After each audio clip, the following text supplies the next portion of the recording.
Johnson and members of the board. It's a pleasure to speak before you this afternoon. About a month ago, I was honored to serve on the Superintendent Search Committee. And just briefly, one of the things that we had to do, we had to list the attributes of what we wanted to see in the next superintendent. And about 12 people were in the room, and several people were putting Mike Thurman's name down on the sheet that we were supposed to turn in. And I was happy to see that, because I did it too, because we just don't think anybody's attributes would outweigh his. One teacher that was serving said that a good thing about the superintendent was that him not being a traditional educator, he thought more outside the box, and that was good. So I think that's a good statement to the good job that Mr. Thurman has done over the past 2 years. He's accomplished more than many superintendents would have accomplished over the past 5 to 6 years.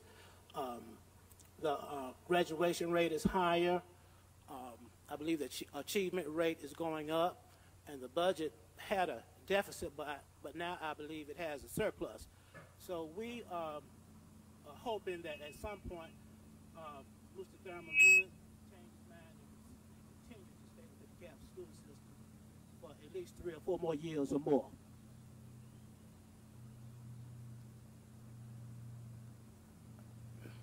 I want to say just a little bit about the athletic program.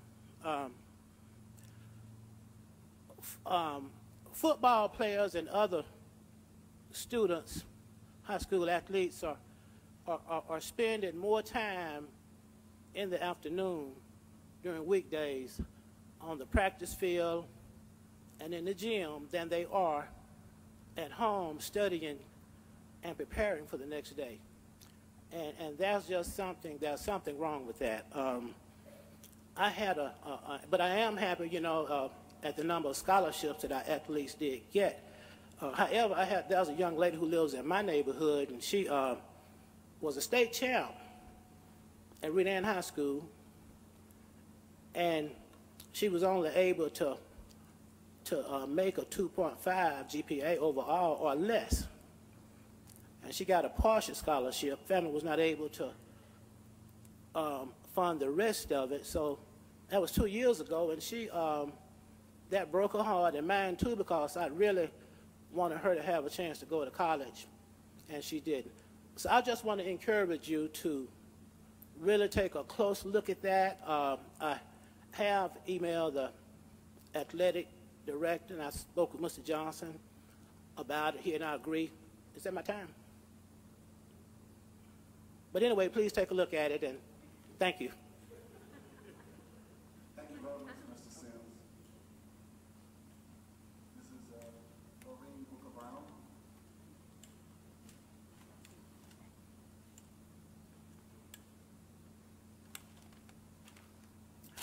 Good evening, board members and staff. My name is Lorene Booker-Brown, and Happy New Year.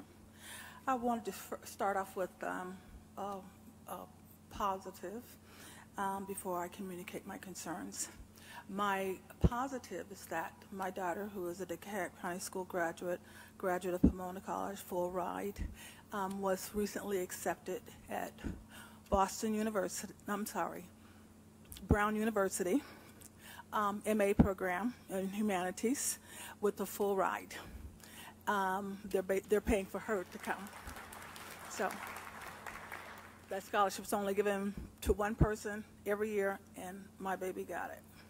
Now, the current concerns that I came to talk with you about are very much related to the special education department. I come on behalf of staff, students, parents, to address the concerns regarding, first off, this is the second go-round that we've had to give back money to the federal government under the Title I program, $2.1 million. I have a real problem with that, and I'd like to get better clarity in writing back from you in terms of what did not you do that warranted a loss of $2.1 million. I also wanted to talk about the $40 million deficit, surplus that Mr. Thurman, you said that we had. Now, I'm not sure how you equate having a surplus when the Exceptional Education Department has received a tremendous hit since 2010 in terms of the elimination of many services. My understanding is that elementary programs no longer get to go out on CBI trips. That was new to me. I wasn't aware of that. I know that there was a reduction. The program was cut in half at the middle school, high school level. Special Olympics, example of cuts. The kids were going to bowling. They can choose 2 activities. One of the activities they can choose, if they choose bowling, they get to go 2 times to bowl. That is not bowling. The same with other events. Everything is lumped into one event, probably per semester. It's such a tremendous amount of reductions that we have seen.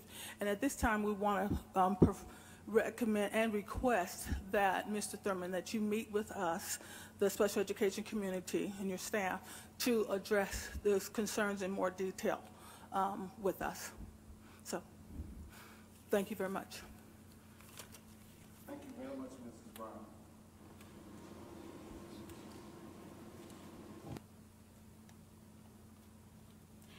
My name is Mary Lindsay Lewis, and I come here as a private citizen. Last month, during the working session of the Board of Education, I watched the Georgia Accrediting Commission give a good report about schools that they visited in DeKalb during their accreditation review. DeKalb County schools should be proud. Last week, the district was notified of our improved status with SACS. That is no small thing. Any teacher who has lived through a SACS review and participated in the reports that are time-consuming and detailed would never say that it is anything less than arduous but necessary. State School Superintendent Richard Woods released a list of AP honor schools in Georgia last week. DeKalb County has 16 schools on that list. And Druid Hills High School, the school that is in my neighborhood, received honors in all 5 categories. This was achieved without becoming a charter cluster and without having to move to APS. It seems to me that students at this school have been well served by DeKalb County schools.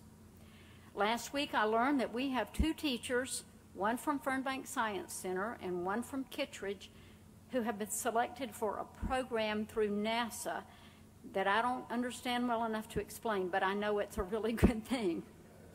Every single day there are good things happening in our schools and in the lives of our children, and we need to celebrate those. We have achieved those results because of the wise leadership of Mr. Thurman. We have achieved these things because of the dedication and the expertise of teachers, administration, staff, cafeteria workers, bus drivers, and support staff at the central office, and because of our extraordinary board. Thank you. We aren't perfect. There's still problems, but we're moving in the right direction, and we need to continue that momentum. I urge you as board members to embrace this good news and spread it in your communities. DeKalb has turned a corner, and the community needs to hear what is going well while we work on the things that are not. Good luck with your search for a new superintendent. Mr. Thurman has proven to be an extraordinary leader, and I think we could look far and wide and not find anyone who understands this county and its challenges any better. I'm with the first guy. You need to stay. I believe in DeKalb and in its students and teachers. You always have my support. Thank you. Thank you very much, Mrs. Lewis. Robert, can we expect our monitors to work here? In front of us, they're not working. We see them back there, but they're not working here. Okay, for your information, go right ahead. I'm sorry. Hi, my name's Mrs. Allen. Yes, I'm Nicole Allen. In recent weeks, our district has been publicly shamed for having large numbers of failing schools, according to our governor. And I take offense because the region that I work in specifically has been called out due to a majority of these schools being located there.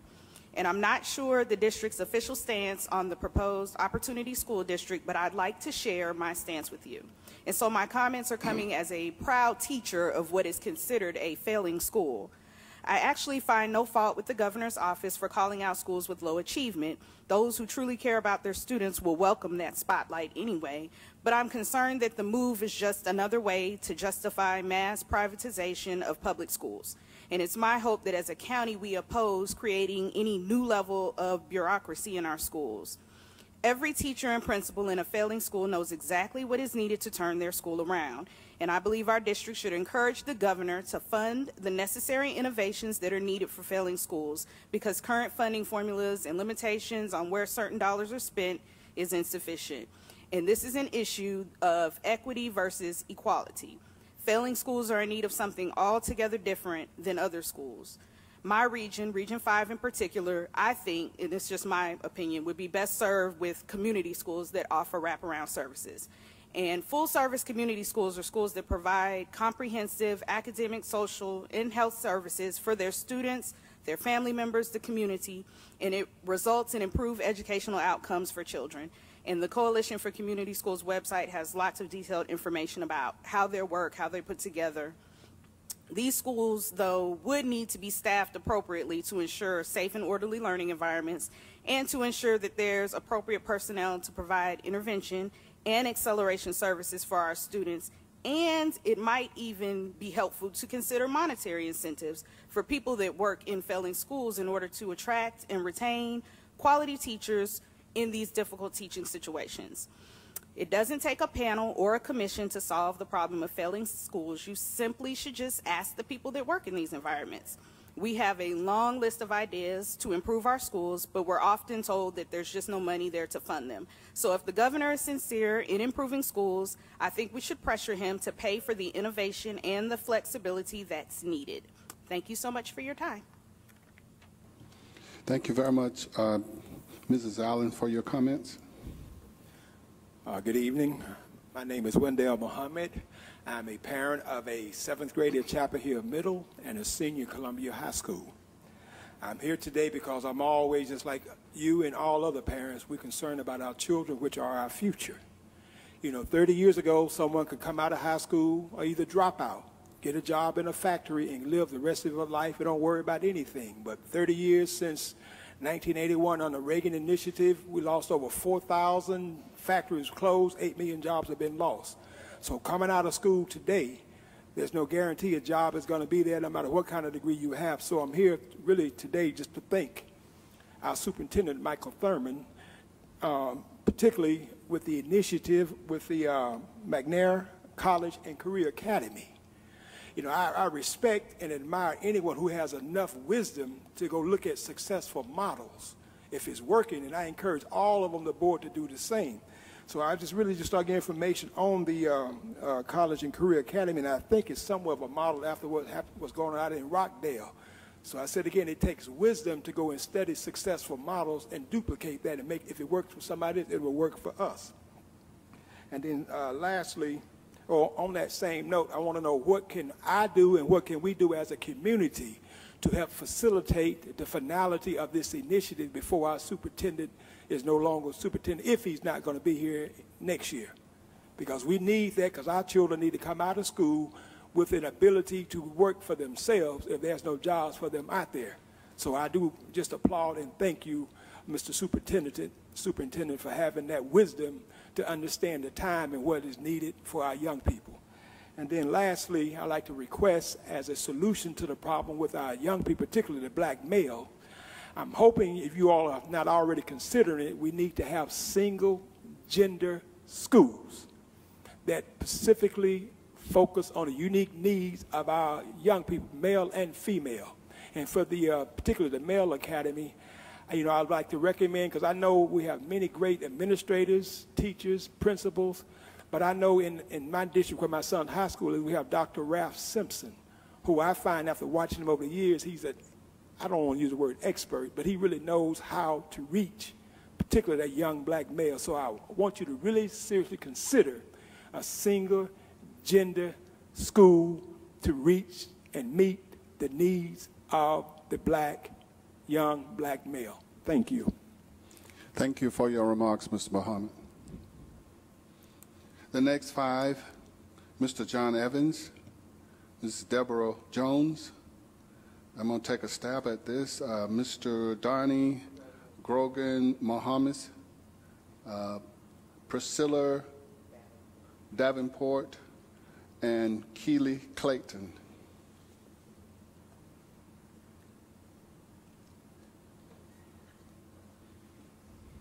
Mr. Evans. Mr. Chairman, other board members, and superintendent, my name is John Evans, and I'm with the DeKalb County NAACP. I'm going to speak a little from my citizenship point of view today. When I was in the search committee this morning, I made a statement concerning transition.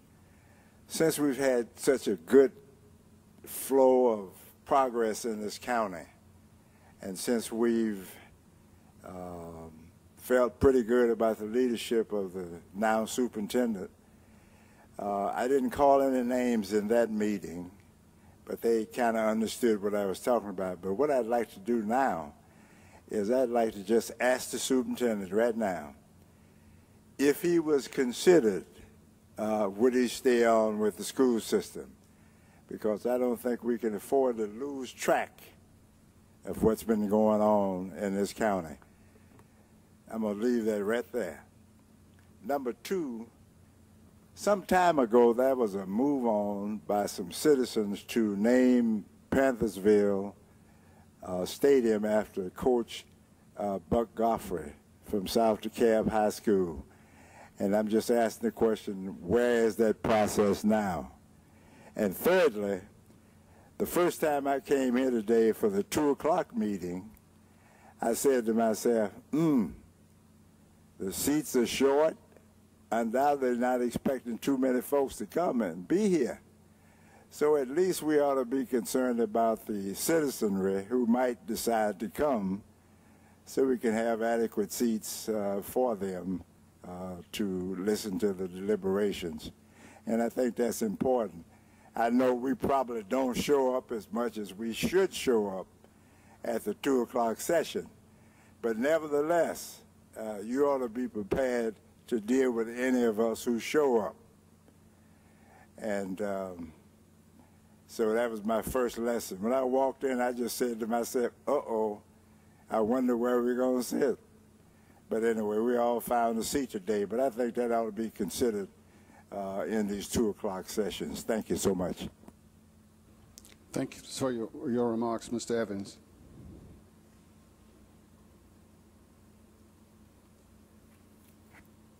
Good evening. I'm Deborah Jones, president of the Organization of DeKalb Educators. My task here this evening is a simple one. I've been asked by the faculties and staffs of Norwood and Midway Elementary School who will be their next principal. They've known for a while that the schools will be combined. However, they still don't know who will be the principal. That shouldn't be a hard announcement to make. Your voices have been very quiet. Why? Why won't you tell those people who will lead them? Teachers should have gotten this information in a timely manner before or during the transfer period. The teachers meet the needs of the whole student every day. They attend to the student's social, emotional, and physical needs, as well as educating these students. This is not only what they are paid to do, but what they love to do. This commitment is unwavering. Even in the face of relentless attacks in the media, attempts to strip educators' rights and struggles for a living wage. They come to school every day and educate DeKalb's children. They meet every adversity with courage. No matter how bad our circumstances may be, no matter how insurmountable the problems they face, the faculties and staffs of the DeKalb County School District always reach deep inside and persevere. They do it because our students are their first priority. Make the students your first priority as well. tell these faculty members of Norwood and Midway who will lead them next year. Thank you. Thank you, Mrs. Jones.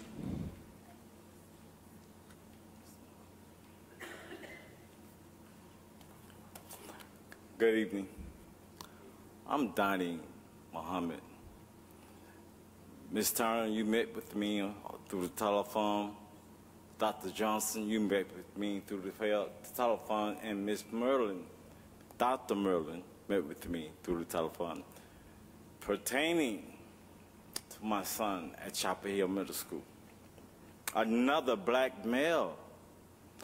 If my wife and I have not been, not be the parents that we are, we have lost our son in the streets.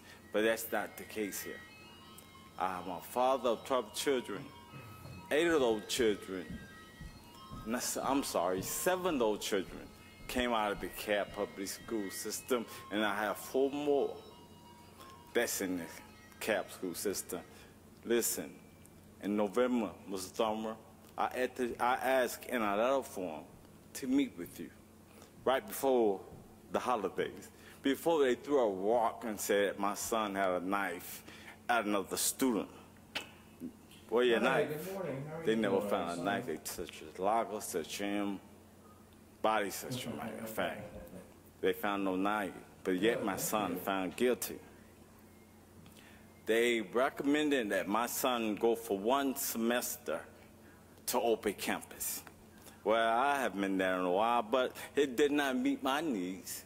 So as a father, I didn't want my son to expose to the environment, not that he's better, but I just didn't think he needed that kind of experience, that kind of exposure. But I went from there and met with the principal. Dr. Johnson was a thumber, and she called our student her babies. But where were you at when your old baby needs you? You see, she said it was the principals, the assistant principal. But what were you? Because every letter that I received have your name on it and have your signature on it. My point is this: misuse of authority in the black community in particular got to stop. And because I asked to challenge that in December, and then a letter form, that's the first letter, Miss Phillip and the team threw a rock among us. But that didn't lose my focus because, again, if I have not been the father that I am,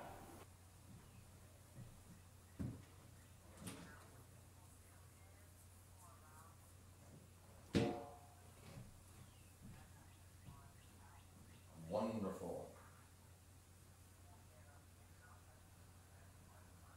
Awesome.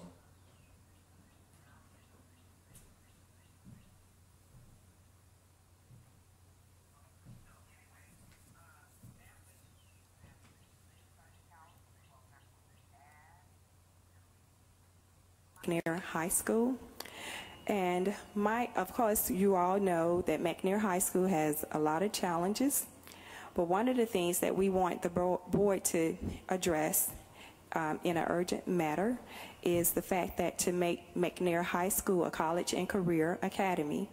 We think that will help our children there, and we would like to see the students there achieve excellence. So therefore, we want you all to address that concern by bringing us the right leaders to lead our school and to change our school to be a college and career academy. Thank you. Thank you very much, Mrs. Davenport. Hello, my name is Keely Clayton. I have a son also who attends McNair High School. I'm hoping that this college and career thing take off because my son came home from school about a few weeks ago and he says, Mom, I feel that the school has not prepared me for college. Well, I also had a daughter that graduated from Druid Hills High School, and we were so pleased with that school. And when he attended McNair, I wanted to be there for him to make a lot of changes. That can be a good school. I feel that right now the leaders that we have, they're not good leaders, for the simple fact that whenever you call our school, the phone rings 20 times before anyone ever picks up. Whenever I have attempted to make a appointment with the counselors, there's a problem. There's always a lot of different steps that you have to go to. Whenever you enter McNair High School, anyone can go in any door. It's always unlocked. No one has ever stopped me or my daughter and said, excuse me, are you a student or you're a parent? You need to sign in at the front desk. They just let you walk right in. So the security is the main concern of mine also. But the education part, I really want you all to look at that and fix that program, because what is in place now is not working. And in talking with a lot of his teachers, they're not happy. And a lot of teachers are leaving, and they're good teachers. And I just want you all to take time to really look at McNair and their curriculum and make some changes as soon as you can. Thank you. Thank you for coming, Mrs. Clayton.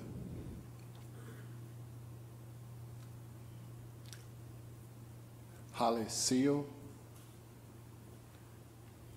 Angie Cruson.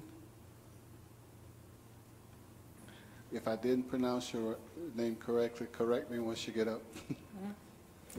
Hi, my name is Holly Seal. Thank you for the opportunity to speak here today. I'm the parent of a fourth grader at a terrific magnet school. She also attended a great community elementary school. She's had a great experience, and it's due to the wonderful teachers that she had at those great schools. But I know not all kids in the county are as fortunate, and the district has concerned me for many years.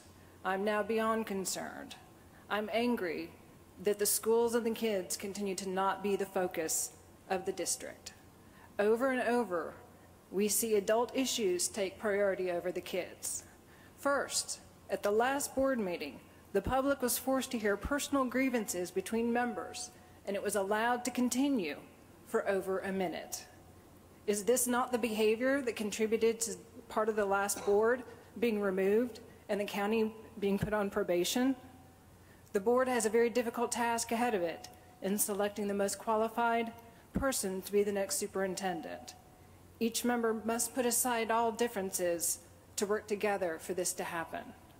Second, how inexcusable is it that a waiver being requested from the state because the district did not allocate the classrooms the required percentage of funds? The county was short by 3%. Based on the $893 million in operating expenditures, those 3 percentage points amount to over $30 million that was not spent in the classrooms. Money that was instead spent on cars, legal fees, and other main office expenses. And the district has not met this requirement since it was created in 2008, nor did it budget the required classroom spending amounts for the current year budget. That was on purpose. Now the district has a surplus, and the district is not contributing to the teacher retirement funds as originally committed, nor will it discuss giving teachers a mid-year raise as proposed at the last meeting. Why is that? Will the next budget have the proper amount budgeted for the classrooms? When will the kids in schools be put first? Thank you. Thank you for your comments, Mrs. Seal. Hi, my name is Angie Clausen. I'm a mother of a child at Evansdale and at Henderson, but today I speak to you in the capacity of the PTA Welcome Committee Chair. We have the wonderful French immersion program at our school. Unfortunately, it's also part of school choice. I know you're aware of the problems with school choice because they made the news. Parents are spending hours trying to register their children. They have to take time off their jobs and face long waits trying to get someone on the phone or even in person. Parent after parent tells me of all kinds of different problems. But I have to tell you, this is not unexpected at all to me. I've been keeping track of this issue since my daughter started kindergarten, and she's in 7th grade. Every year, there's something wrong. The school choice process is broken, and there seems to be no interest in making it right. My daughter's lottery was wrong and had to be rerun. My son's lottery was wrong and had to be rerun. At that time, I was told, oh, it was system overload, when it was clearly a programming error. You know what our principal received when we asked for an audit report to see that the lottery is run correctly? Nothing. Brochures are wrong. Parents are giving incorrect information. Slots are assigned out of order. Enrollment is dragged out for weeks. Policies are changed and the principal aren't told. I have documentation for every single year and I shall email it to you. But what's even worse is that this school choice process is so inscrutable and difficult that it violates Title VII. It discriminates against parents who don't speak English very well. I'm not here to speak for my kids. They're not in a choice program. I'm not enrolling them in a choice program. I speak to my friends from Ethiopia, Mexico, and Guatemala, whose children have just the same access, should have the same access to Kittredge and French immersion as other kids. The school choice office expects people to be computer literate and extremely patient.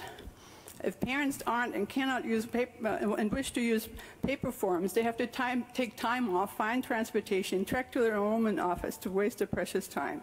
The first year we ran the French immersion lottery, it was done at Evansdale with a little piece of paper, no problem. But then the choice office took over. Problems ever since. This year, I knew that when the complicated two-step process for enrollment was started, that this was going to be trouble. I requested enrollment instruction in Spanish. On January 16th, the choice office themselves emailed me and said, yes, there would be language posted in multiple languages. Nope, nothing to this day. The biggest problem is year after year, the choice office leadership is told about the problem. Our council has contacted them. Promises are made. Nothing happens. The process is just as flawed. I think it's time you look at this office and investigate whether you have people there who are capable and who care to provide excellent service. The parents of DeKalb deserve this. Thank you. Thank you very much, Mrs. Clausen, for your comments. This concludes our citizen comment.